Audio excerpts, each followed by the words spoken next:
दोस्तों आज हम देखेंगे चैप्टर नंबर 3। जी हाँ, चैप्टर नंबर 3 आप व्यू या जिसको हम बोलते हैं इंग्लिश में मैट्रिक्स। तो होता क्या है, देखिए जैसे कि हम बात करें यहाँ पर 2, 3, 4, 5, 6, 7 एंड 0, 2, 1।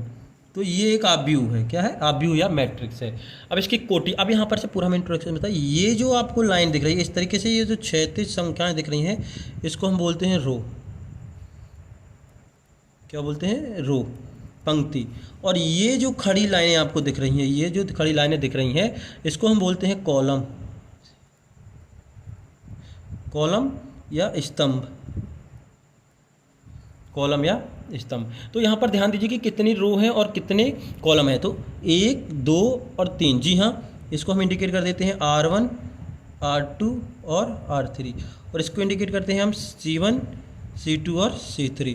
तो 3 रो है और 3 कॉलम है। तो ये एक आव्यूह होगा जिसमें कि कोटि दी हुई है 3/3 की। जी हाँ, कोटि हम यहाँ पर लिखते हैं 3/3 की। जैसे कि कोई भी आव्यूह हो उसको इंडिकेट करने के लिए एलिमेंट होता है। एलिमेंट बोलते हैं A11, A12, A13, A21, A22, A23, A31, A32 और A33। अब ये है क्या, ये इंडिकेट क्या कर रहा है? देखिए जैसे कि इसमें कोटि की बात हो तो M क्रॉस N कोटि होती है, जिसमें कि ये जो M है वो दर्शाता है आपको रो को, रो मतलब पंक्ति, और ये दर्शाता है कॉलम को, कॉलम मतलब स्तंभ को। ठीक। तो कभी भी यदि किसी भी आव्यूह की आपको कोटि बतानी है या ऑर्डर बताना है तो वो कॉलम और पंक्ति को, रो और कॉलम को बताता है कि पंक्ति और स्तंभ को, कि कितनी पंक्ति है। कि पहले ये जो नंबर है, ये जो दिख रहा है M दिख रहा है, ये हमेशा रो को इंडिकेट करेगा, और जो बाद वाला नंबर है वो हमेशा कॉलम को इंडिकेट करेगा।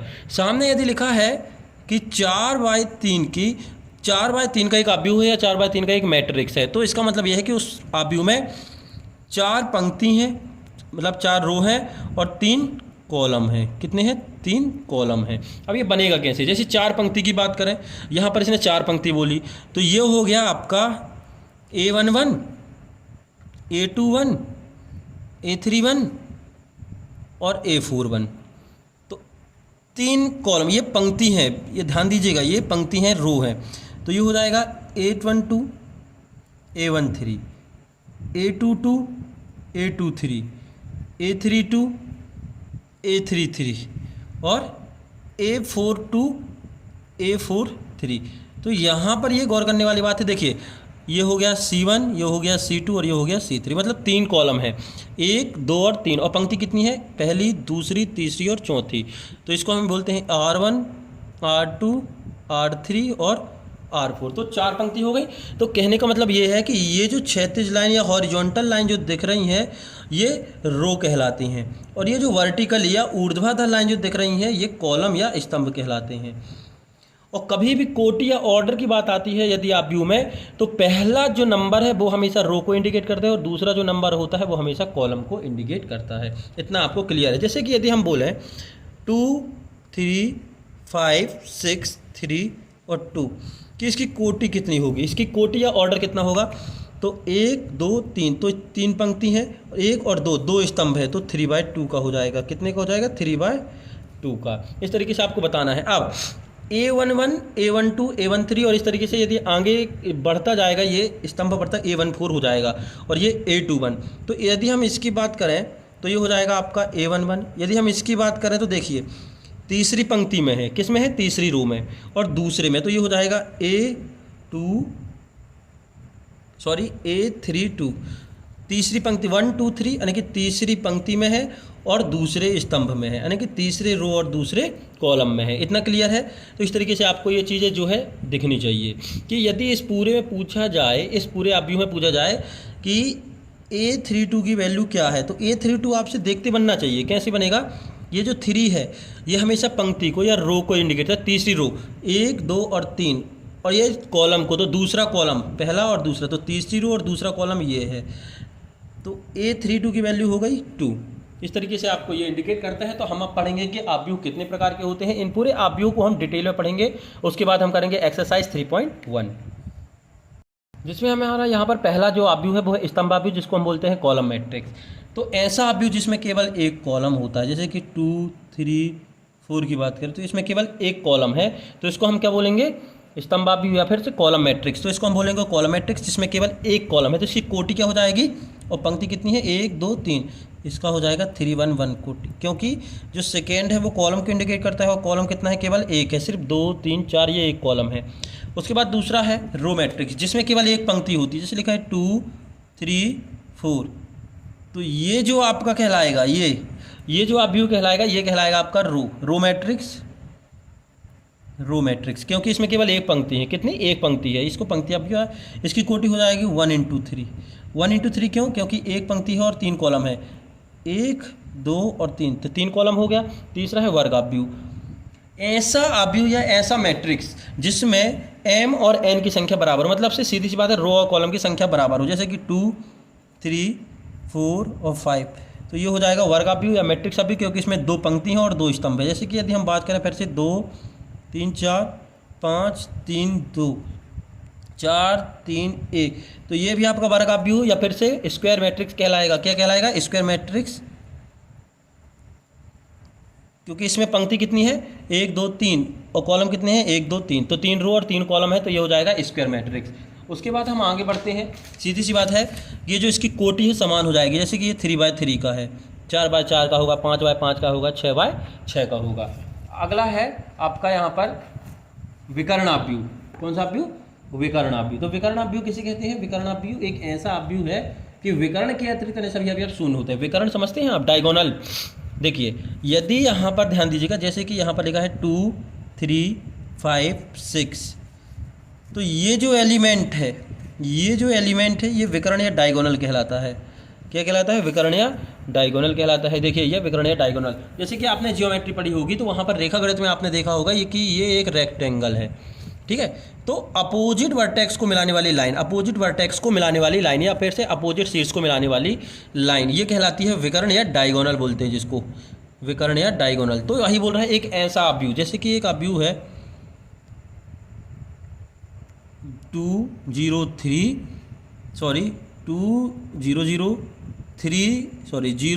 2 एंड 0 0 5।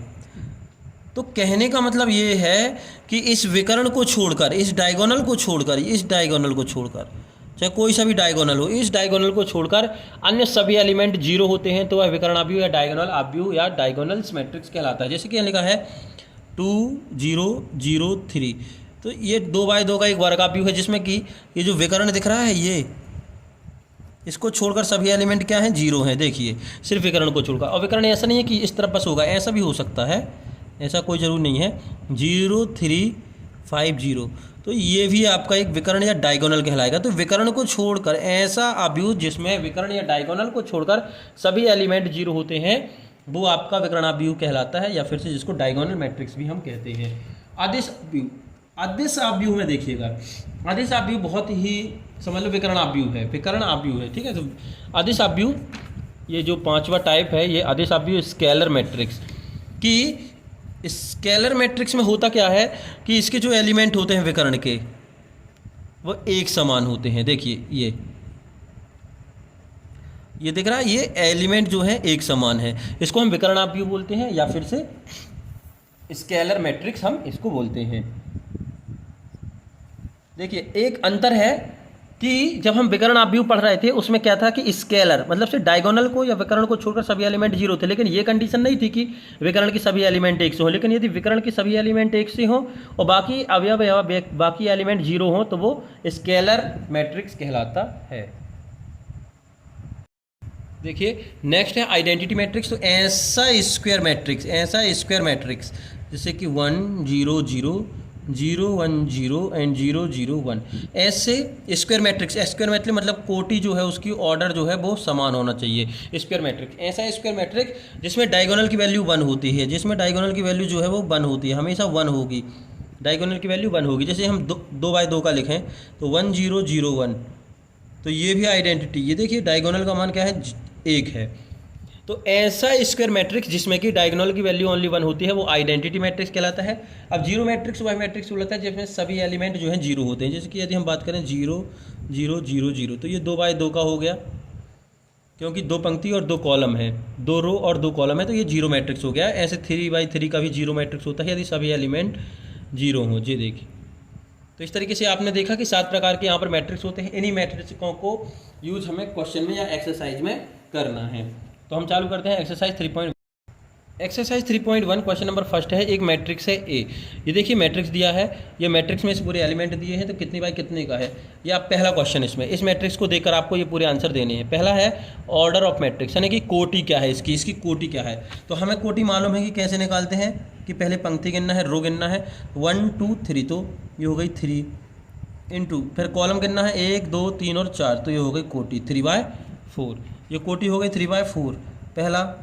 दूसरा दिया है नंबर ऑफ एलिमेंट, कितने एलिमेंट हैं, तो कितने एलिमेंट है ये आपको सिर्फ ये देखकर पता चल जाएगा कि कोटि कितनी। कोटि है 3 × 4 की, तो एलिमेंट हो जाएंगे 12, 3 4 जा 12। उसके बाद तीसरे आंसर है कि A13 क्या है। A13 मतलब सिर्फ पहली पंक्ति, पहला रो और थर्ड कॉलम, पहली रो और थर्ड कॉलम। देखिए पहली रो ये है और थर्ड कॉलम ये है 19, तो A13 कितना हो गया = 19। उसके बाद है A21 दूसरी रो, A21 दूसरी रो और पहला कॉलम, तो ये हो गया 35, कितना हो गया 35 A21। उसके बाद A33 पूछ रहा है, क्या पूछ रहा है A33 तीसरी रो और तीसरा कॉलम। देखिए तीसरी रो और तीसरा कॉलम 1 2 3, ये तीसरा कॉलम, तो तीसरी रो तीसरा कॉलम क्या बता रहा है -5, तो ये हो गया -5। उसके बाद पूछ रहा है A24 दूसरी रो और चौथा कॉलम, दूसरी रो और चौथा कॉलम क्या आ रहा है 12। A23 दूसरी रो और तीसरा कॉलम, दूसरी रो और तीसरा कॉलम यानी कि 5/2, तो ये आ गया आपका पूरा A23 तक। तो इतना ही आपको इसने क्वेश्चन नंबर फर्स्ट है। क्वेश्चन नंबर सेकेंड है, अगला क्वेश्चन कह रहा है कि यदि किसी आव्यूह में 24 अवयव हैं, कितने 24 अवयव हैं, तो इसकी संभव कोटियाँ क्या हैं। देखिए 24 है एलिमेंट जो है उसमें 24 एलिमेंट हैं, तो उसकी ऑर्डर आपको बताना है। तो 24 एलिमेंट वाले देखिए 24 को हम किस तरीके से लिख सकते हैं। सबसे पहले यदि हम 2 से चालू 1 से चालू हो तो हम लिख सकते हैं 1 × 24, फिर 2 की बात करें तो 2 × 12, 3 की बात करें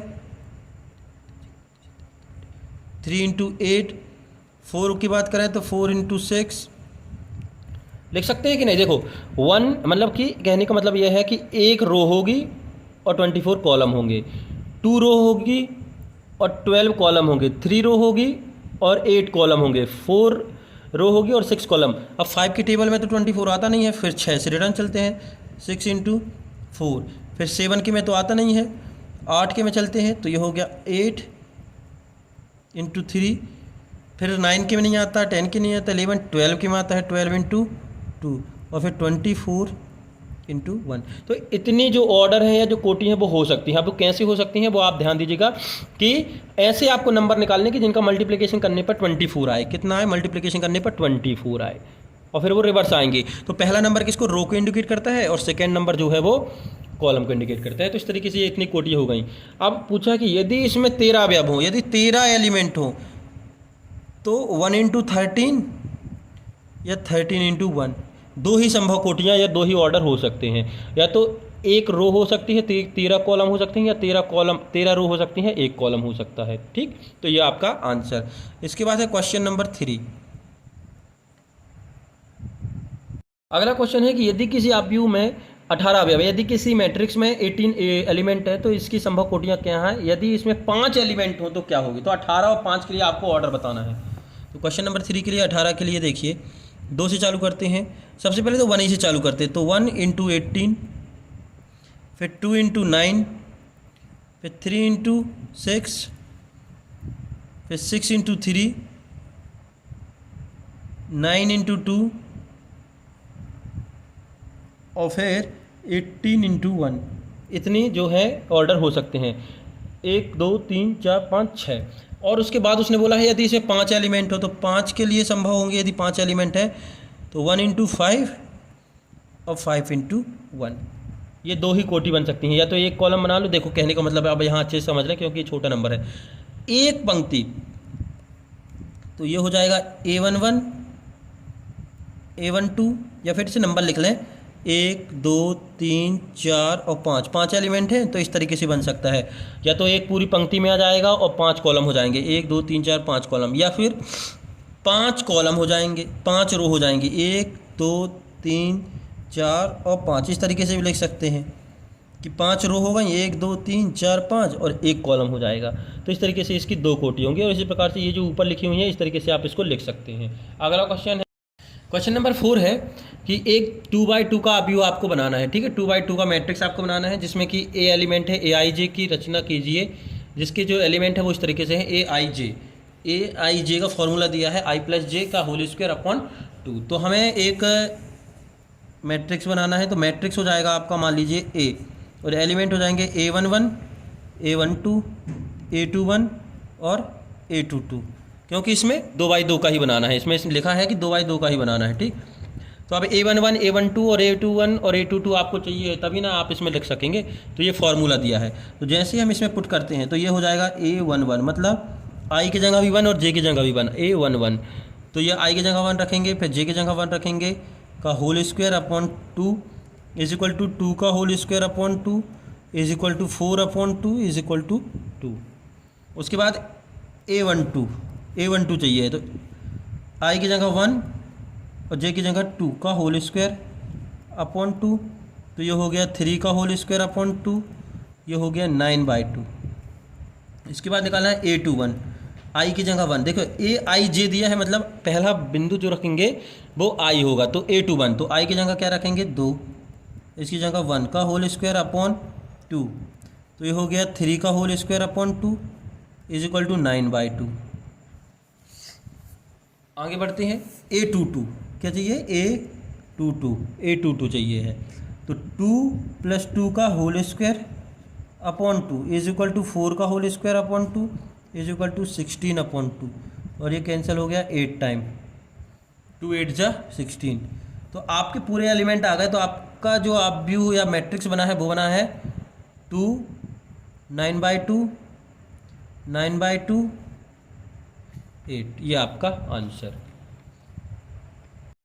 दूसरा क्वेश्चन है AIJ आपको दिया है IYJ, तो आपको 2x2 का एक मैट्रिक्स बनाना है, तो आप व्यू हो गया A, तो 2x2 का A11 A12 A21 और A22, 2x2 का हो गया। अब आपको ये पूरे एलिमेंट निकालने हैं इस फॉर्मूले से जो इसमें दिया है AIJ। तो IJ की जगह सबसे पहले A11 निकालना है, तो ये हो गया A11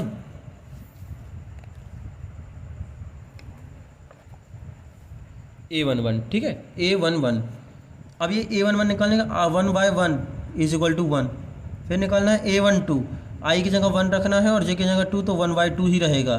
फिर निकालना है आपको A21, देखिए तो I की जगह क्या रहेगा 2 और इसकी जगह 1, तो is equal to 2, 2/1 is equal to 2। आपको निकालना है A22, तो 2/2 इज इक्वल टू 1, 2 से 2 कैंसिल, तो पूरे एलिमेंट आ गए आपके। क्या क्या आ गए देखिएगा, आपको पुट करना A11 is equal to 1, A12 is equal to 1/2 और ये हो गया 2 और ये हो गया 1, ये आपका आंसर। इसी का तीसरा है, आपको AIJ का फॉर्मूला ये दिया हुआ है, क्या दिया है I + 2J का होल स्क्वायर अपॉन 2। तो एक मैट्रिक्स बनाना है 2x2 का, तो matrix A is equal to हो गया A11 A12 A21 और A22। तो ये आप निकाल लीजिए A11, तो I की जगह 1 2 × 1 का होल स्क्वायर अपॉन 2 इक्वल 2 1 जा 2 और 1 3 का whole square upon 2 is equal to 9/2। फिर निकालना है A12 1 + 2 × 2, J की जगह 2 रखना है, ये J की जगह 2 रखना है का होल स्क्वायर अपॉन 2, तो 2 दूनी 4 4 1 5 बटे 2, 5 का स्क्वायर, 2 दूनी 4 4 1 5, तो 5 25 25 बटे 2।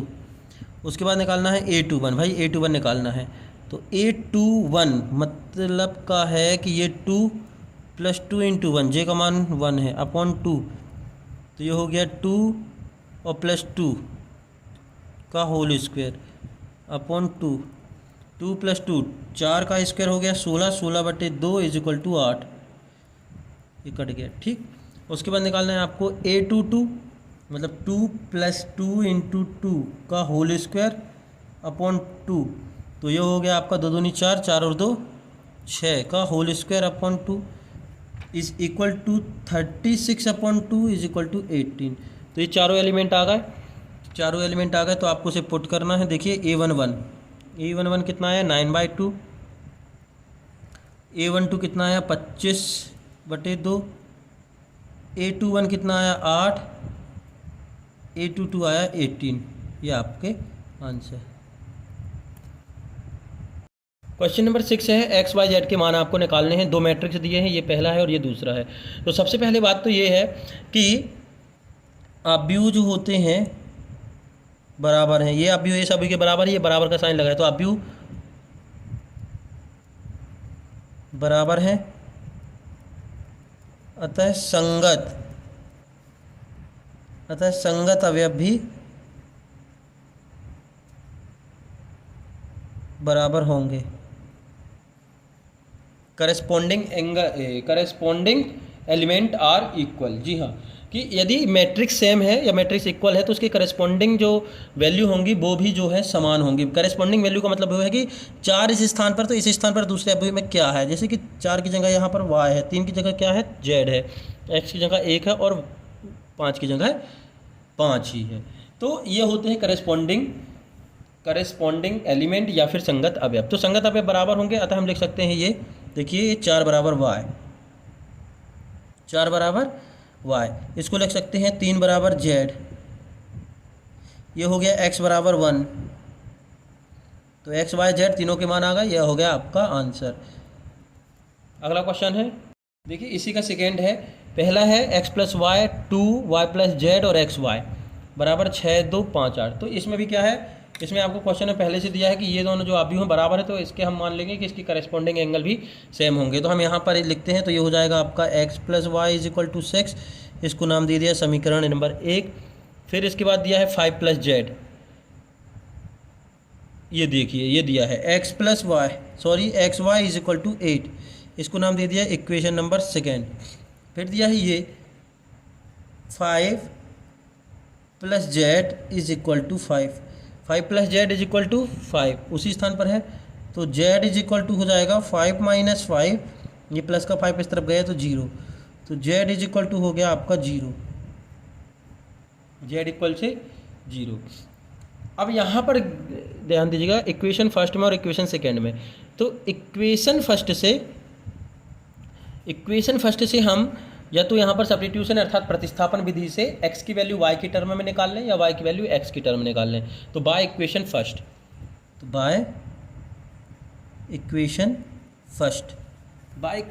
करते हैं, ठीक है। तो बाय इक्वेशन फर्स्ट x की वैल्यू निकालते हैं, तो x की वैल्यू हो जाएगी आपकी 6 - y। भाई ये जो प्लस का y है इस तरफ दिखाया गया तो माइनस का y, तो x की वैल्यू होगी 6 - y, इसको नाम दे दिया इक्वेशन नंबर 3। तो पुट द वैल्यू ऑफ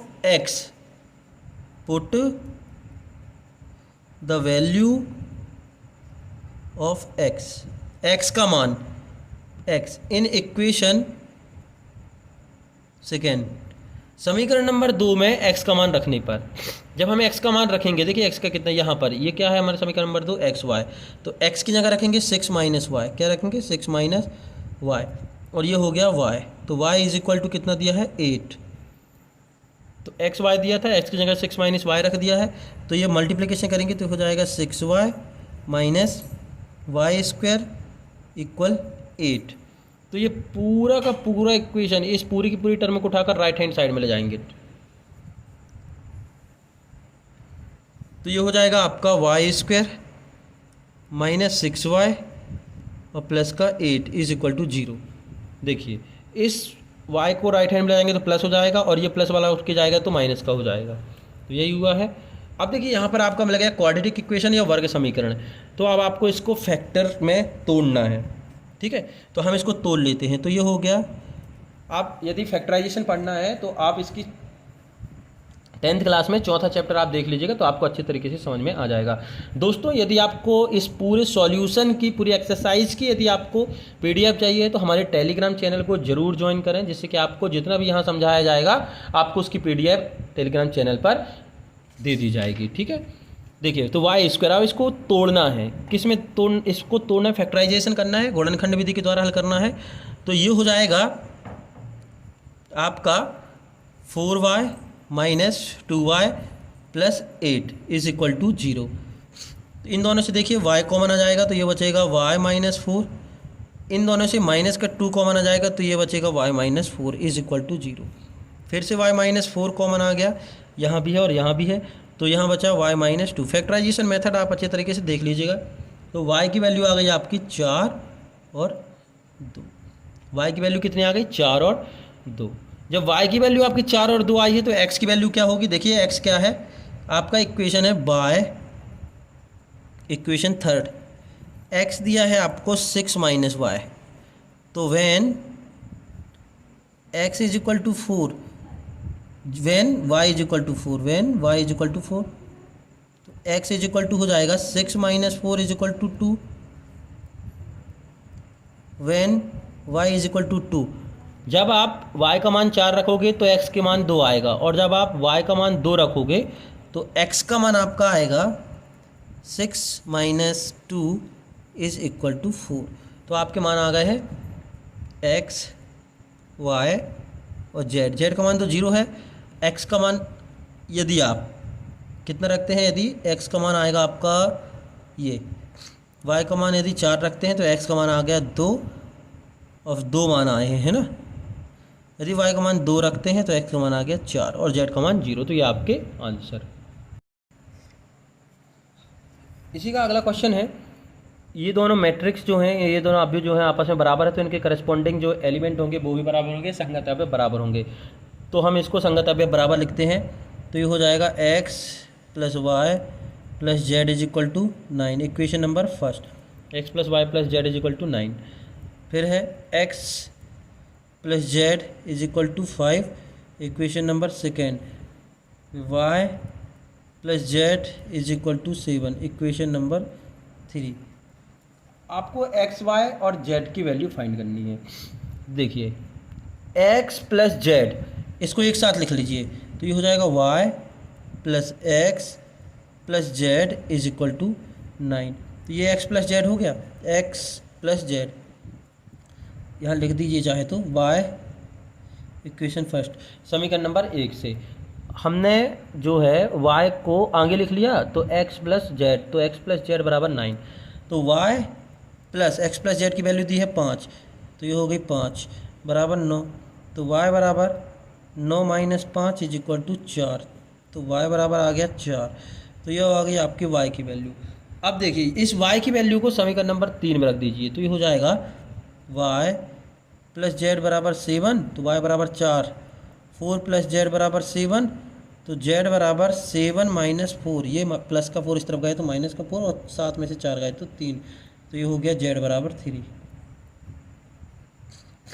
अब आपको x चाहिए, तो इस z की वैल्यू को इक्वेशन सेकेंड में रख दीजिएगा। देखिए ये है इक्वेशन सेकेंड, तो इसमें रख दीजिए, तो ये हो जाएगा आपका x plus z is equal to 5, तो x plus 3 is equal to 5, then x is equal to 5 minus 3 is equal to 2, तो x इज इक्वल टू 2। तो ये आ गया आपके तीनों मान, y, z और ये x, ये आपका आंसर। अगला क्वेश्चन है क्वेश्चन नंबर 7। आपको दो मैट्रिक्स दिए हैं और आपको ABCD फाइंड करना है, ठीक है। तो देखिए ये इक्वल का साइन लगा है, मतलब से ये वाला जो मैट्रिक्स है इस वाले मैट्रिक्स के बराबर है, तो इनके जो करस्पॉन्डिंग एलिमेंट होंगे या फिर जो संगत अवयव होंगे वो भी बराबर होंगे। तो हम लिख सकते हैं a minus b is equal to -1, भाई a minus b is equal to -1, इसको नाम दे दिया इक्वेशन नंबर फर्स्ट। दूसरा है 2a plus c is equal to 5, 2a plus c is equal to 5, इसको नाम दे दिया इक्वेशन नंबर सेकेंड। तीसरा है 2a minus b is equal to 0, इसको नाम दे दिया इक्वेशन नंबर 3। फिर है 3c plus d is equal to 13, ये हो गया इक्वेशन नंबर 4। इक्वेशन नंबर 3 से देखिएगा ये लिखा है 2a माइनस बी, तो बाय इक्वेशन 3 नहीं कि समीकरण 3 से, समीकरण नंबर 3 से हो जाएगा 2a minus b is equal to 0, तो 2a is equal to b, मतलब बी की जगह हम क्या रख सकते हैं, 2a रख सकते हैं। तो समीकरण नंबर 1 में ये वैल्यू पुट कर दें, किस में कर दें, समीकरण नंबर 1 में। इसको और नाम देना चाहें तो आप दे दें, समीकरण नंबर 5 दे दिया तो लिख सकते हैं समीकरण 1 व 5 से। तो बी की जगह क्या रख देंगे, 2a, तो ये हो जाएगा a minus 2a is equal to minus का 1। भाई अपन ने बी की जगह 2a रख दिया, ये देखिए बी की जगह अपन ने 2a रख दिया, तो a में से 2a गया तो बचा minus a is equal to -1, तो -1 कैंसिल, तो ये हो गया 1, तो a का मान आ गया 1। अब a की वैल्यू आप कहाँ रखें, आप a की वैल्यू देखिए ये है, a की वैल्यू 5वें में रख दीजिए। तो जैसे ही आप 5वें में रखेंगे तो ये हो जाएगा 2 × 1 इज इक्वल टू b, तो b इज इक्वल टू हो गया 2, तो b का मान भी आ गया। कितना आ गया, b का मान 2 आ गया। हमने क्या किया कि ये जो a आया, a का मान अपन ने इक्वेशन नंबर 5 में रख दिया जो बनाया, तो a का मान 1 आया था, तो 2 1 कम 2 है ना कि 2 बन जाए 2, b आ गया। अब a और b आ गया, तो अब ऊपर लिखे हुए 4 इक्वेशन में से आप कहीं पर भी यदि मान रखते हैं, ठीक है, देखिए a और b आ गया, a और b आ गया, c चाहिए, तो यहाँ पर a का मान रख दीजिए। तो समीकरण नंबर 2 में, समीकरण 2 में, जी हाँ, समीकरण 2 में